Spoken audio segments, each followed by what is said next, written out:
So moving along, happy 420. Once again, today is 420.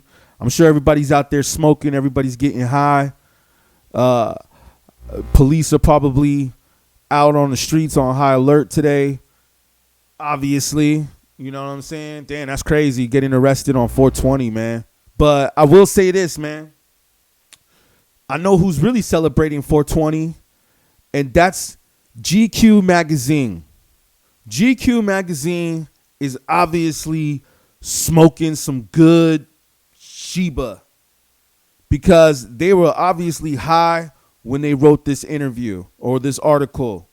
And I got to say, I mean, shout out to Elliot Wilson. I found out that he was the journalist that wrote this write-up.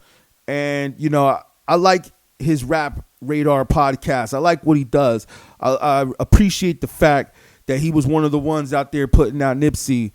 Yeah, I mean, shout out to Elliot Wilson. I respect a lot of the journalism that he did. So I was just like, yo, Future's cool. I mean, he's got some skills, and he drops hits. I ain't denying that. He drops hits.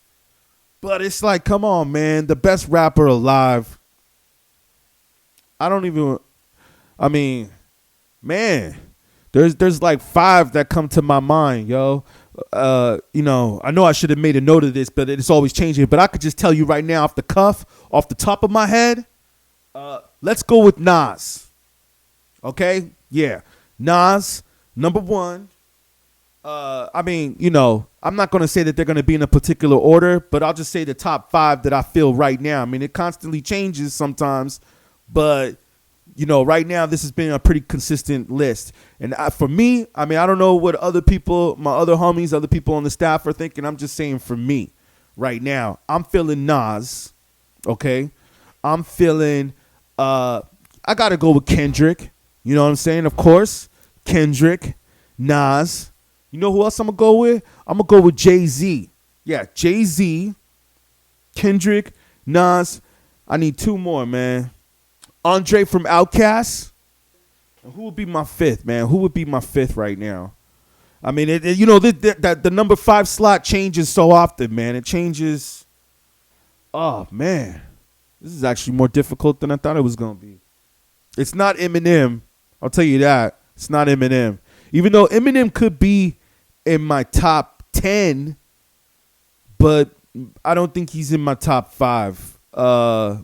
He could be in my top 10. Yeah, I see a lot of people say Andre, which is good. J.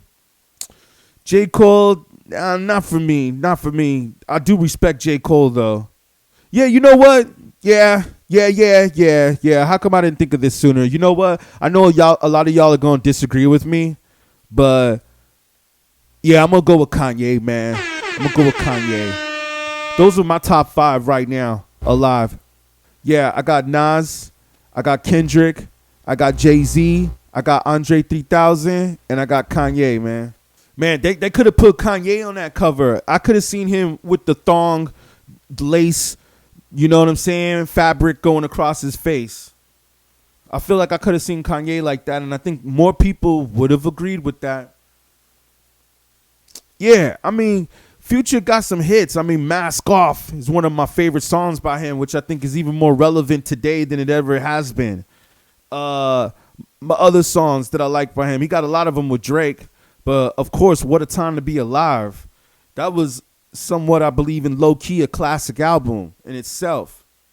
So I'm not hating on him. Let me get that straight, man. I'm not hating. I just think with this title, man, y'all was tripping. Y'all were smoking some crack. You know what I'm saying? Like, y'all was high on something. Again, happy 420, yo. Happy 420. Like, y'all were definitely high on something. Because, man, what a perfect time to put this out, too. What a perfect time on 420 that y'all put this out. Because, man, y'all must have been high when y'all wrote this. Y'all must have been seriously smoking. But then again, should we really feel this way over this? I mean, what does GQ really know about hip-hop? What does GQ really know? It's a fashion magazine. They could have said that, yes, Future is the best dressed rapper alive. Now that I might believe. And you know what? like I said, this ain't to knock Elliott Wilson or anything. I respect your journalism, man. I'm thinking that the story is a great story. I heard you on Twitter. I heard the call on Twitter. I was actually thinking if I could jump on that call. But, you know what I'm saying? I was driving at the time, and, by the time I logged on, it was already over. But I'll say this, though, man. I got to hear a little bit of what you had to say, and that you were saying, oh, before you knock the title, before you knock this and you knock that, read the story, man. It's a really good story. I'm sure the story is great. I'm sure that anybody's story of coming up and becoming successful is a story that I want to read, and that's worth reading. You tend to find out that when you look into people and you hear their stories, if they really want to, most people have a pretty interesting story. You know what I'm saying? Whether famous or not famous. A lot of people out there have very interesting stories. So I'm sure the story's great, man. I'm sure it's a great story. But that's not the point here. What we're talking about is that you called him the best rapper alive. Or I don't know who okayed that at GQ. I don't know who gave the authority to let that print. But yo, man, happy 420. Y'all are officially high on some good I definitely hope that a lot of us can agree with the fact that you cannot say this without considering Jay-Z or Nas, which I'm sure was considered. It had to have been. MCs that could have gone in this place. You could have put Eminem in this place, and I would have been like, oh, okay, maybe I don't fully agree with that, but okay. Yeah, this seems like something that Vibe magazine would have said back in the days. I just want to say this real quick. I said something on Twitter that I kind of want to take back a little bit, where I was saying that, you know what, y'all industry cats is fake. Y'all is just whack. Y'all need to like start studying the real, you know. All right, I might want to take a little bit of that back a little bit, because I want to say that, again, I respect y'all journalism. I know that y'all mean well, and I know that you guys really know what's up in hip hop. Maybe not everybody at GQ, but I know that Elliott Wilson does. A lot of the industry just seems to portray artists that are selling records and that have a lot of streams. You know, like I was looking up some of his work on my way over to here, and I was just thinking like, man, you know, he's got all these hits. He's got billions of streams, you know, billions of hits on YouTube.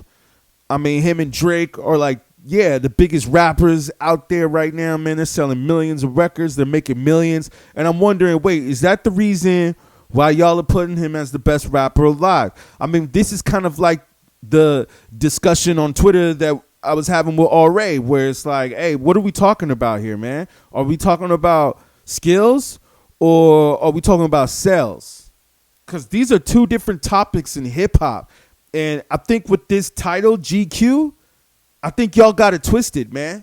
Y'all got it twisted. Y'all were thinking or confusing record sales with actual skills.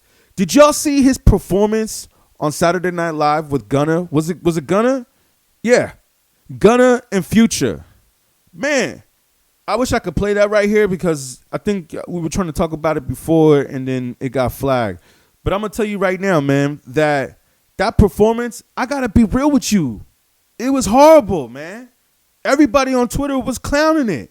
Everybody was saying that the performance was horrible. I mean, okay, first of all, it sounded like they didn't even know their lyrics. Second of all, it sounded like they were lip syncing. So on top of you lip syncing, you also didn't know your lyrics. And they were just standing in the same place mumbling, straight up mumbling, like it was mumble rap in its purest form. And y'all are going to say that that's the best rapper alive? I mean, yo, I was just at the comedy club the other day, and I saw some up-and-coming rappers over there that put on a better show at that club than I saw with this performance, I felt. Yo, when you on a platform like that, of course you're going to get big. Of course you're going to get, you know what I'm saying? Of course you're going to sell records. All you got to do is be dope. Just be dope. You know what I'm saying? And you going to shine. I'll wrap it up right there, man. That's my little rant on this magazine. We got a lot of interesting things going on in hip-hop right now, man. A lot of interesting things. As you may have heard, A$AP Rocky has just been arrested at LAX in connection to a 2021 shooting.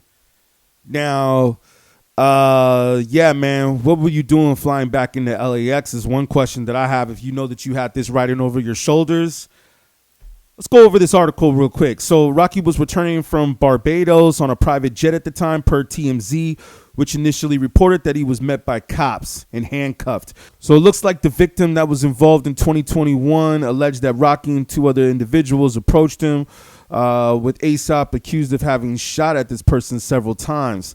The unnamed individual is also reported to have told police that he believes a bullet grazed his left hand during the alleged incident. Yeah, I was talking with some friends about this early this morning, and, you know, they were saying that, well, you know what? It sucks. He's probably not going to be able to see the birth of his child. Now, oh, yeah, he also flew back with Rihanna. That's another interesting thing, right? So she got to witness this firsthand.